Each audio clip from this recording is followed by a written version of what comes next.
अगर आपको एक ऐसा म्यूचुअल फंड स्कीम चाहिए जिसमें इक्विटी का एक्सपोजर काफ़ी ज़्यादा हो, डेट का भी कुछ एक्सपोजर हो और ओवरऑल उस फंड पे इक्विटी टैक्सेशन एप्लीकेबल हो, तो ये वीडियो आपके लिए। फ्रोनेसिस इन्वेस्टर एकेडमी के इस ब्रांड न्यू वीडियो में आप सभी का बहुत बहुत स्वागत है। इस वीडियो में हम जानेंगे कि एग्रेसिव हाइब्रिड फंड्स क्या होते हैं, किस तरह के इन्वेस्टर्स को उसमें अपना इन्वेस्टमेंट करना चाहिए, किस तरह का इन्वेस्टमेंट होराइजन के साथ आपको उसमें इन्वेस्टमेंट करना चाहिए और उस पर किस तरह का टैक्सेशन एप्लीकेबल होता है।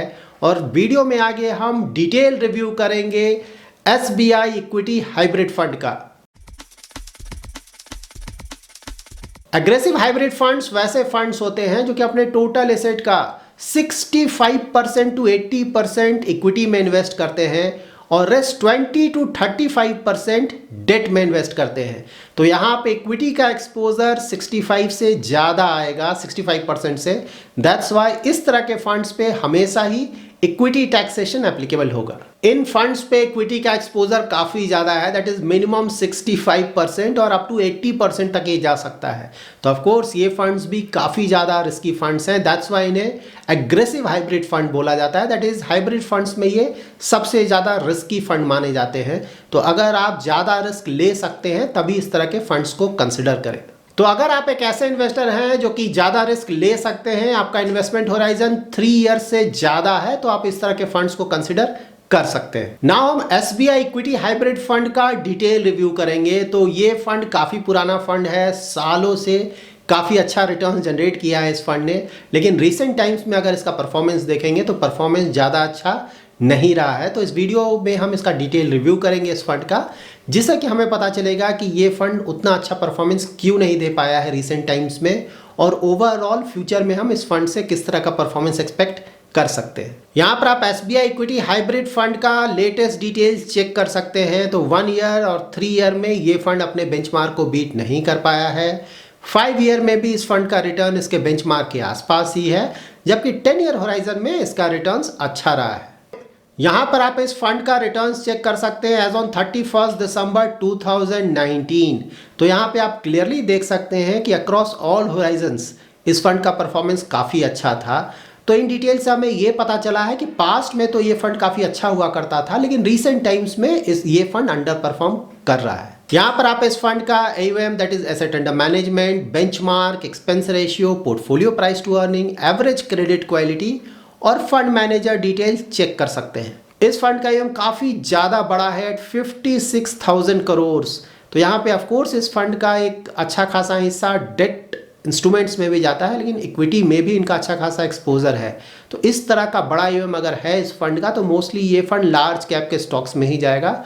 मिड कैप और स्मॉल कैप के स्टॉक्स में ये फंड ज़्यादा एक्सपोजर कभी भी शायद नहीं ले पाएगा। इस फंड का बेंचमार्क है क्रिसिल हाइब्रिड 35+65 एग्रेसिव इंडेक्स। इसका मतलब ये हुआ कि इस बेंचमार्क में 35% एक्सपोजर डेट में लिया गया है और 65% एक्सपोजर इक्विटी में लिया गया है। इस फंड के डायरेक्ट प्लान का एक्सपेंस रेशियो थोड़ा ज़्यादा है, 0.79%।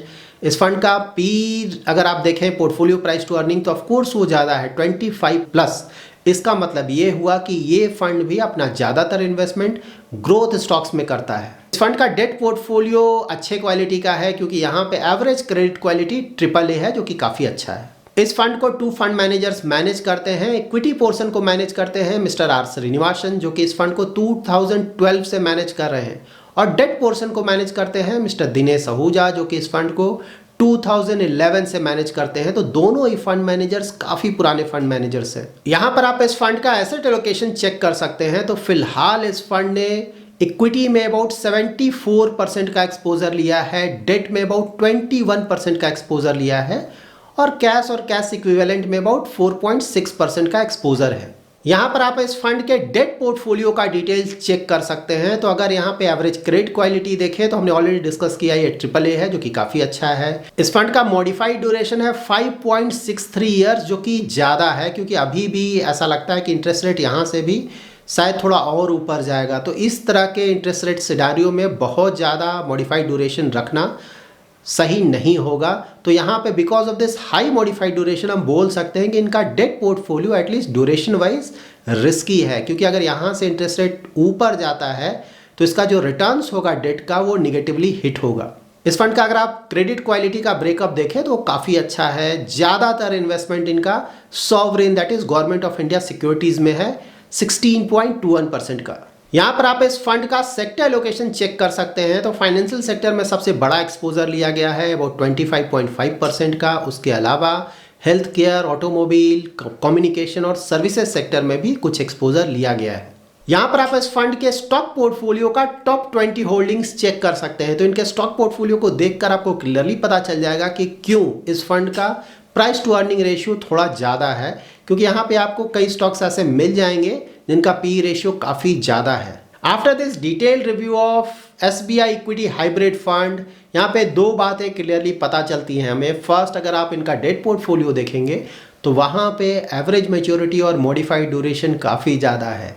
तो अगर यहाँ से इंटरेस्ट रेट ऊपर जाता है या फिर तेज़ी से ऊपर जाता है तो उसके कारण इनका जो डेट पोर्टफोलियो का रिटर्न्स है वो बुरी तरह से हिट हो सकता है। और अगर इंटरेस्ट रेट यहाँ पे स्टेबल रहता है या फिर थोड़ा नीचे जाता है तो वो इसके डेट पोर्टफोलियो के रिटर्न्स के लिए अच्छा होगा।